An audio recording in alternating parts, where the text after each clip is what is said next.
Hello everyone, আজকে হচ্ছে আমি স্যান্ডউইচ বানাবো। চলেন দেখেন, পাউরুটি নিয়ে নিয়েছি। এখন দেখেন আমি এটাকে একটা ডিম নিলাম, ডিমটাকে আমি ভেঙে নিয়েছি। এখন চিনি দিতে হবে পরিমাণ মতো, একটু চিনি দিব। চিনি দিয়ে ফেললাম, চিনি দিয়েছি। এবার রাড়া দিচ্ছি আমি ডিমটাকে, রাড়া দিচ্ছি। অনেক ভালো হবে কিন্তু এটা পুরোটা আপনারা দেখবেন। রাড়া দিচ্ছিলাম, এখন রাড়া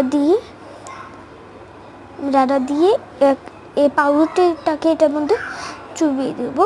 যে পাউরুটিটা হচ্ছে অনেক সুন্দর হচ্ছে। এই যে একটা আমি রেখেছি, এই যে ভাজতেছে, এখন ভাজতেছি দেখেন ভালো করে অনেক ভালো করে ভাজতেছি। এটা এই যে দেখেন আমার ভাজা শেষ। কেমন লাগলো এটা কমেন্ট